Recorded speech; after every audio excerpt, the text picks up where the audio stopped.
Сәлем достар, бүгінгі видеода тақия тігудің ең оңай және сапалы түрін көрсететін боламын.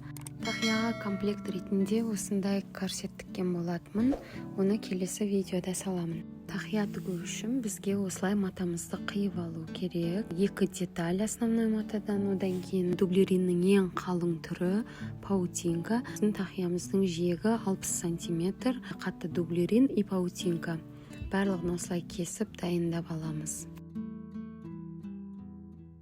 Қазір бұл қағазда сіздерге көрсететін боламын. Бұл жерде тақиямыз 56 размерге арналған, радиусы 9 см-ден. Если сіздерде циркуль болмаса, линейкамен қазір көрсететін боламын. Біздің тақиямыздың жолағы ені 12 см, өйткені ол екіге қайырылады. Сол кезде дайын тақияның ені 6 см болады. Ал ұзындығы 60 см деп аласыздар. Кейіннен біздің тақиямыздың басын жасап алғаннан кейін соған орай ұзындығын кесіп тастайтын боламыз. Осылай мына әр ортасынан нүкте тауып алып, сол нүктеден шетіне дейін 9 см етіп белгілеп, диаметрімізді жасап шығарамыз.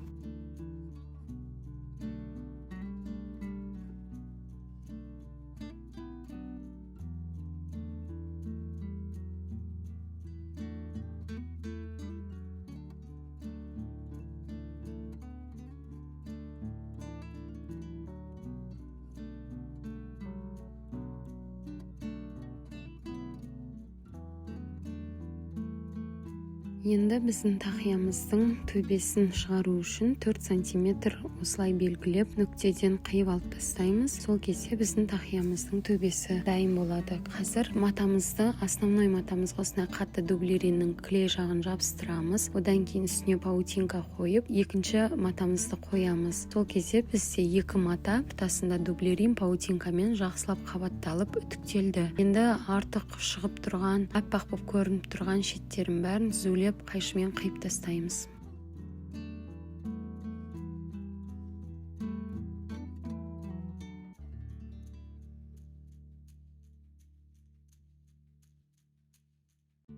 Енді біз осы бөлікті алып, 4 см біздің выкройкамыздағыдай осылай выточкамызды қиып алып тастаймыз. Бормен белгілеп шығамыз. Қандай жолақ түсіресіздер, ол уже өз желанияларыңызбен.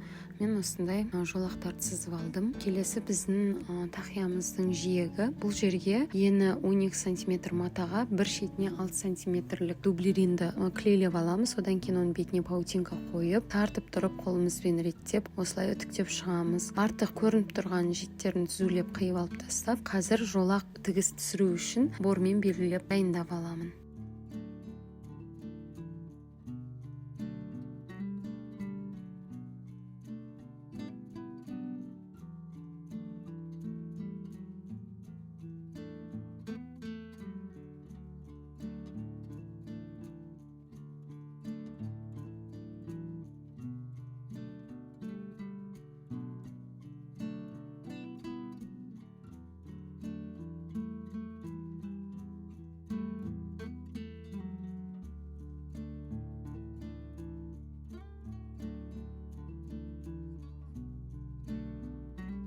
Ендігі кезек біз осы жолақ түсіреміз деген белгілердің бәрін үстінен осылай тігіс жүргізіп шығамыз.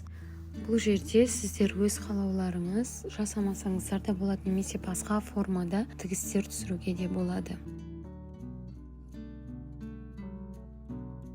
Тақияның жиегіне де осылай белгіленген жерін тігіспен тігіп шығамын.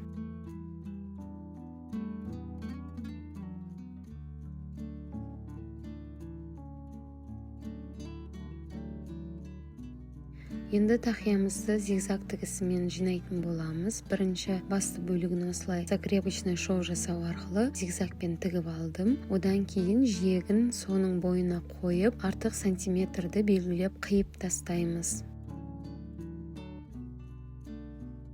Енді осы екі бөлікті бір-біріне қосып зигзагпен тігіп шығамын. Тақиямыздың жиегі мен басын бірге зигзаг тігілген бөліктерінен бірдей етіп қойып алып, осылай айландыра зигзагпен тігіп шығамыз. Біздің тақиямыз дайын болды. Енді қазір оны тастармен сәндеймін. Тақияны сәндердің алдында басыңызға киіп, бормен белгілеп алған дұрыс, қай жерге не тігетініңізді. Одан кейін әдемілеп неше түрлі өзіңіздің идеяңызбен сәндесеңіз болады.